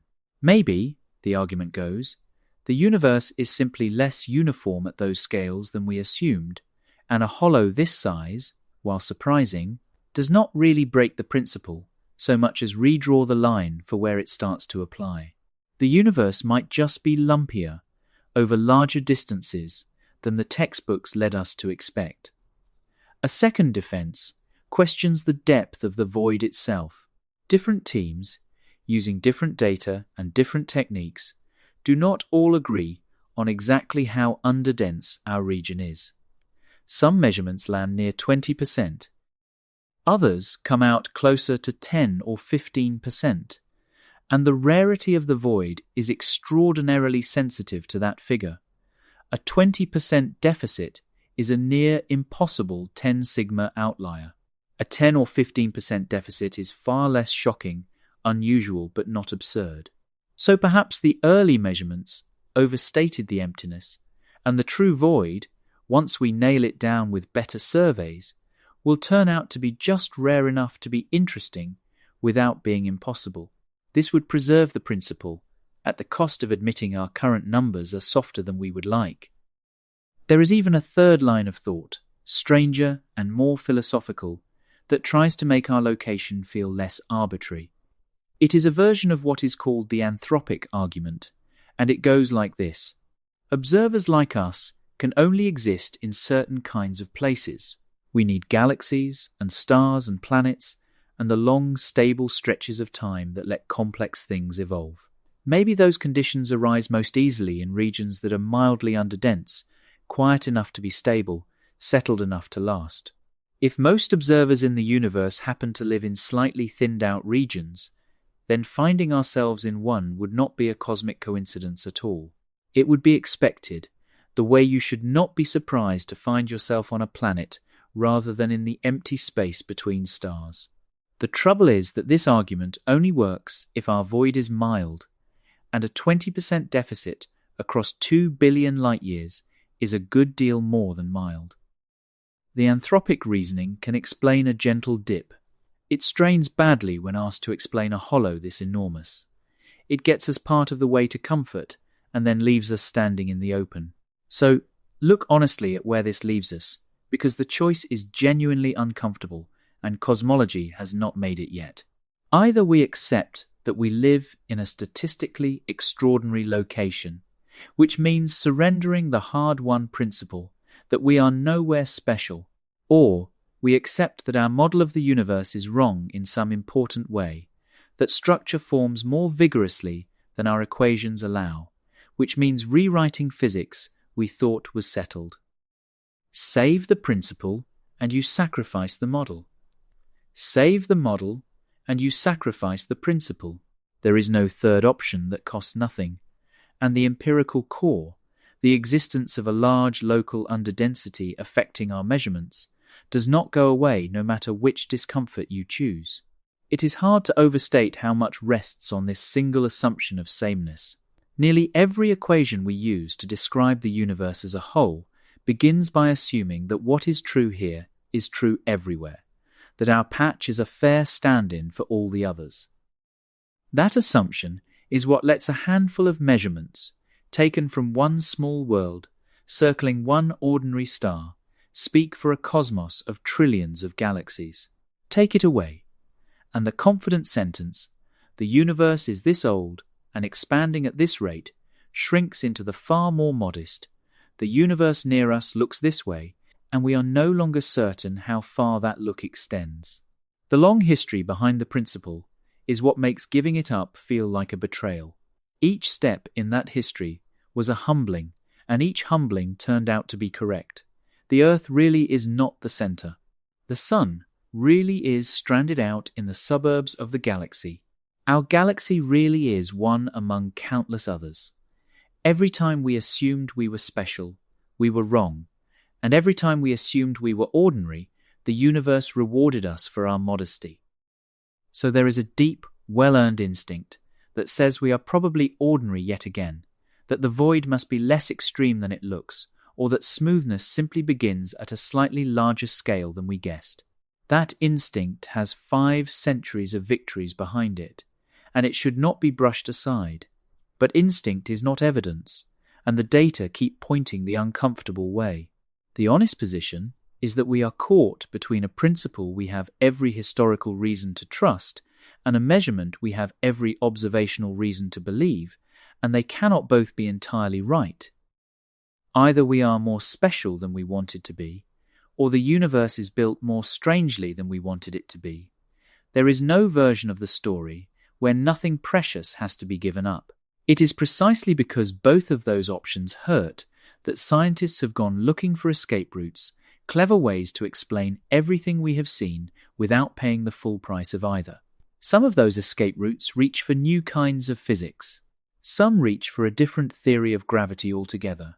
Some suggest the dark energy that fills the void is not the steady, unchanging thing we assumed. Each one tries to dissolve the paradox from a different angle, and each one, when you follow it, opens a door into an even stranger room. So let us walk through those doors, one at a time, and see where the ways out actually lead. Part 11. The Ways Out and Where They Lead. The first escape route is to change gravity itself. Our entire sense that the void is impossible rests on calculations made with standard gravity, the gravity of Einstein and Newton. But what if gravity behaves a little differently than we think on the largest scales? There is a long-standing alternative theory, first proposed in 1983 by the physicist Mordechai Milgram, called modified Newtonian dynamics, or MOND for short. It suggests that when gravitational pulls become extremely weak, as they do across cosmic distances, gravity grows slightly stronger than the standard equations predict. Milgram originally devised it to explain why galaxies spin faster than their visible matter should allow, but it has an interesting side effect. In a universe governed by this stronger long-range gravity, structure forms more eagerly. Matter clumps harder, superclusters grow richer, and voids grow larger and emptier than they otherwise could. Run the numbers, and a hollow as big as ours stops being a 10 sigma miracle and becomes an ordinary outcome. The impossibility simply evaporates, because the rule that made it impossible has been rewritten. That is a tempting door, but it opens onto its own difficulties. Modified gravity has always struggled to explain things that standard gravity handles beautifully, especially the fine details of the ancient microwave light and the way massive galaxy clusters bend the light of objects behind them. The bending we observe needs more gravity than the visible matter can supply, which is the very reason we believe in dark matter in the first place, and pure MOND has trouble accounting for it. Some researchers have tried hybrid ideas, keeping a modest amount of dark matter, often in the form of lightweight particles called neutrinos, alongside the modified gravity, hoping to get the best of both. These blended models can explain more, but they are intricate and not widely accepted. Changing gravity to make the void ordinary is possible, but it tends to break other things we were quite sure we understood. You solve one puzzle and inherit 3 new ones. A second route leaves gravity alone and questions dark energy instead. We have been assuming dark energy is a constant, an unchanging pressure built into space. But what if it has evolved over cosmic time, weaker in the distant past and stronger now. If the early universe expanded more slowly than we assumed, it would be older than the high local rate suggests, which would ease the age problem from a completely different direction. This idea is speculative, and the evidence for it is thin, but it is not ruled out, and it would be revolutionary if confirmed. It is worth noticing how many of these escape routes end in the same place, a rewriting of something fundamental. To avoid the conclusion that we live somewhere strange, we keep being driven to propose that the universe itself works in some strange new way. The strangeness does not disappear. It just moves from our address to our physics. A third route is the most deflating, and also the most responsible to check. Maybe there is no void crisis at all, and the whole thing is a measurement error. Maybe dust drifting between galaxies dims distant supernovae more than we account for, making them look farther away and faking a faster expansion. Maybe the pulsing stars we use as distance markers behave a little differently in different environments, throwing off the local rate. These are exactly the sorts of mundane mistakes that have humbled astronomers before, and teams have hunted them relentlessly. And so far, the boring explanations keep failing. The dust has been measured. The pulsing stars have been recalibrated, most recently with the help of extraordinarily sharp new telescopes. The discrepancy refuses to dissolve. The measurements appear to be solid, which is precisely why the tension is taken so seriously. If it were easy to explain away, it would have been explained away years ago. It helps to remember, in the middle of all this argument, just how genuinely empty the regions we are debating are. Imagine you could fly through the interior of a void at the speed of light. You leave the bright wall of galaxies behind, and ahead of you is a darkness that does not end. You travel for 1,000,000 years, and nothing. 10 million years, and still nothing. No star, no galaxy, only the faint, cold dark, and the occasional distant smudge so far off it offers no comfort. Tens of millions of years pass at the fastest speed the universe permits, and you have still not reached anything you could call a neighbor.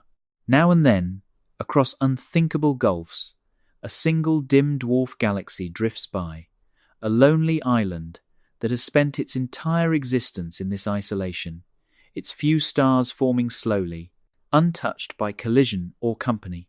There is no wind, no sound, no sense of progress, only the immense patient emptiness in every direction. This is what most of the universe is actually like. Not the crowded star fields of our imagination, but this, silence and distance, and the long dark between the threads. And our own hollow, the one we live in, is one of these, only larger and closer than almost any other we know. The void picture is even strengthened by a second hollow, one we found in an entirely different way. In the ancient microwave light, there is a famous feature called the cold spot, discovered in the year 2005, an unusually large and cold patch of sky, roughly 5 to 10 degrees across, where the temperature runs about 70 to 100 millionths of a degree below average. It is so large and so cold that random chance from the early universe should produce one in only about 2% of universes. For a while, some researchers floated genuinely wild explanations, including the idea that the cold spot was a bruise left by a collision between our universe and another one in some larger multiverse. It is a thrilling thought, and it is almost certainly wrong. When astronomers looked in that direction, they found evidence of an enormous underdense region, the Eridanus supervoid, perhaps 1.8 billion light-years across and lying around 3 billion light-years away. Light from the ancient glow loses energy crossing that expanding hollow, exactly the cooling effect we discussed earlier, and that accounts for much of the cold spot without any need for colliding universes. A second giant void, found through its fingerprint on the oldest light, confirms that voids are real, that they leave the marks we expect, and that ours is not a lonely fluke, but one member of a family of giant emptinesses. There is one more confirmation worth adding to the pile, because it arrives through a completely independent ruler. In the first few 100,000 years after the beginning, sound waves rippled through the hot plasma that filled the universe, and when the cosmos cooled and those waves froze in place, they left a faint, preferred distance stamped into the spacing of galaxies, a scale of about 490 million light-years. Because we understand the physics that set that scale, we can use it as a cosmic measuring rod laid down across the sky at every distance. And when astronomers measure with this rod, they too find the marks of our local hollow, the same outward tilt in the nearby motions, the same hint that we are sitting inside a region that does not quite match the universe at large. When a conclusion arrives through the cooling of ancient light, and again through frozen sound waves, and again through the streaming of galaxies, it becomes very hard to wave away as a quirk of any one method. It is also worth saying plainly why the boring escape route, simple measurement error, has lost so much of its credibility. For years the natural hope was that some overlooked mistake, a little extra dust here, a miscalibrated star there, would quietly close the gap and let everyone go home. Teams chased those possibilities hard, because finding a mistake would have been the easiest and most reassuring outcome imaginable. They measured the dust. They rebuilt the calibration of the pulsing stars with sharper and sharper instruments. And each time, the discrepancy survived intact. The very persistence of the tension, the way it shrugs off every ordinary explanation thrown at it, is what has driven serious people toward the extraordinary ones, toward modified gravity and evolving dark energy and the hollow we live in. And this is the quiet verdict of all these escape routes taken together. Not one of them fully closes the case, and not one of them makes the void go away. The independent confirmations keep accumulating, from the cooling of ancient light to the frozen sound wave rulers astronomers use to map cosmic distances, all of them pointing to the same picture of a large local hollow biasing what we see. Whether the final answer turns out to be modified gravity, or evolving dark energy, or simply the humbling admission that we live somewhere rare, the void itself remains standing at the center of the puzzle. Every door we open to escape, it leads into a stranger room, and every room has the void waiting in it. So perhaps it is time to stop trying to escape, and instead to follow the void forward, all the way to the end, to ask what becomes of a universe ruled by emptiness, and what that future means for anyone, including us, who has the misfortune or the wonder of living inside the dark. Part 12. Cosmic Castaways. If you want to know where all of this is heading, you only have to remember that dark energy is winning, and that it never tires. The expansion of the universe is accelerating, and that acceleration has a long, quiet, final consequence. Over the coming billions and trillions of years, everything that is not bound tightly together by gravity will be carried apart, slowly at first and then beyond all hope of contact. The voids, which already rule 90% of space, will only grow. They will expand into the surrounding walls, thinning the filaments, stretching the threads of galaxies until they snap. The great hollows will swallow more and more of the cosmos, and the bright web that laces through the dark today will fade into isolated islands, adrift in an ever-widening emptiness. The fact that began this whole story, that most of space is hollow, turns out not to be a curiosity about the present. It is a prophecy about the future.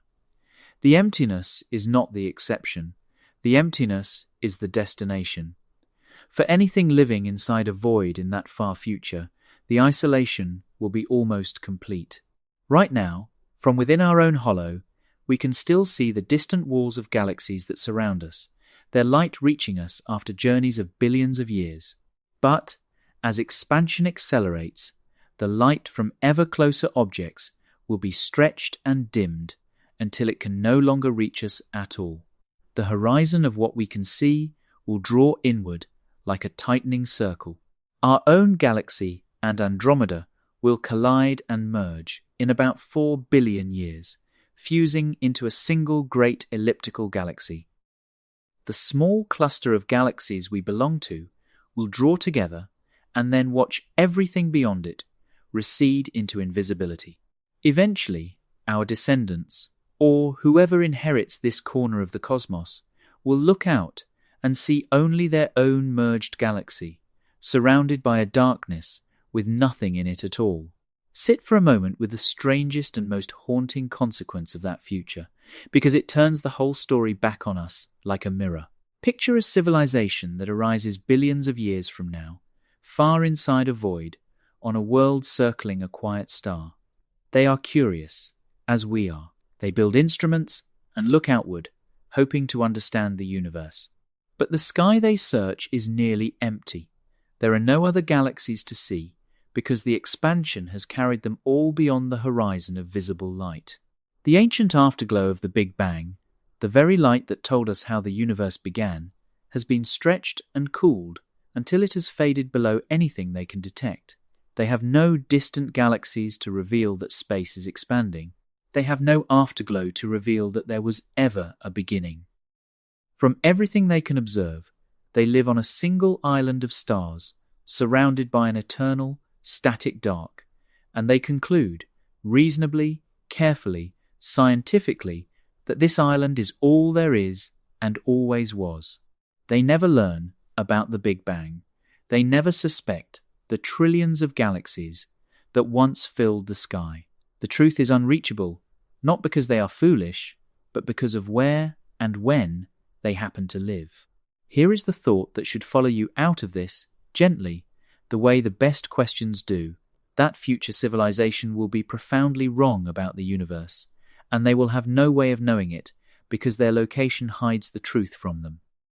And we have spent this entire night learning that our location too hides things from us. We sit inside a hollow that bends our measurements of how fast the universe expands and how old it is. We are measuring the universe from inside a hole, and the view from inside a hole carries the shape of the hole within it. So the question the void leaves us with is not really about the void at all. It is about how much of what we confidently call the universe is actually just our corner of it, seen from the one vantage point we can never step outside of. We may be more like that future civilization than we would like to admit, already partly blind and unable to measure by how much. This is what it means to be a cosmic castaway, not stranded on an island in an ocean, but adrift in a hollow in space, surrounded by an emptiness so large it shapes everything we can know, gazing out at a universe that may not be quite the universe that is truly there. And there is something I find, against all expectation, not frightening but almost peaceful in that. We have always told ourselves a tidy story, that we are ordinary observers, in an ordinary place, reading off the plain facts of a uniform cosmos. The void quietly takes that story away. It tells us instead that we are somewhere particular, somewhere strange, looking out through a great deal of darkness, doing our honest best to understand a whole from the inside of one of its emptiest parts. That is a humbler picture, and a stranger one, and I think a truer one. It is worth following that future all the way to its end, slowly, the way you would watch a fire burn down. Long after our galaxy and Andromeda have merged into a single elliptical sea of stars, that merged galaxy will drift in an emptiness that grows more complete with every passing eon. The other galaxy groups that are our neighbours today, still faintly visible now, will recede beyond reach, their light stretched until it fades from any instrument that could ever be built. Star formation will slow as the gas runs out. The brightest stars will burn through their fuel and die, leaving dimmer and longer-lived ones behind, and then those too will fade until the galaxy glows only with the cooling embers of white dwarfs and the dark hulks of dead suns.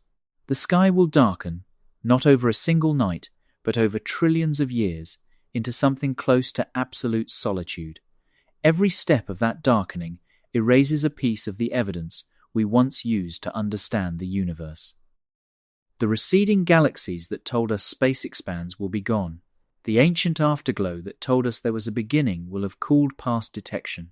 The very clues that let us reconstruct the history of everything will, one by one, slip below the horizon of the observable. The universe will still be there, immense and busy beyond the dark, but it will have drawn a curtain that no instrument inside the hollow can see past. The information will not be hidden by distance alone. It will be hidden by time and by expansion and by the simple misfortune of when one happens to be alive. That is what makes the future civilization in the void such a haunting figure and such a precise mirror. They will be careful and rigorous and completely wrong, and they will have no way of knowing it, because the truth will be physically unreachable from where they stand. We like to think we are nothing like them, that we live in a privileged, well-lit moment with the whole history of the cosmos laid open before us. But we have spent this entire night learning that our own window is narrower than we assumed, our own measurements quietly tilted by the hollow we cannot leave. So the next time you step outside and look up, remember what you are actually standing on. You are not on solid ground in a settled universe. You are riding a galaxy through the middle of an enormous hollow, falling outward at 600,000 miles an hour, surrounded on every side by a darkness 1 billion light-years deep, and the few lights you can see are the nearest survivors of a web that is slowly coming apart. Nobody told us this for almost the entire history of our species. We only just found out. And the finding does not make the universe smaller or colder. It makes it stranger and larger and far more mysterious than the smooth and finished cosmos we once imagined. We live inside a cosmic void.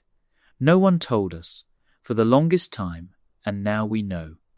We are measuring a universe that may not be what it seems, from a hollow we cannot leave, and that is not a tragedy. It is simply our place, the one we were given, the one we are still learning to see. And there is a great deal of quiet wonder in that, in being a small, curious thing, awake for a little while, drifting through the dark, trying to understand the shape of the emptiness that holds us. Rest easy in it. The void is not coming for you tonight. It has been your home all along.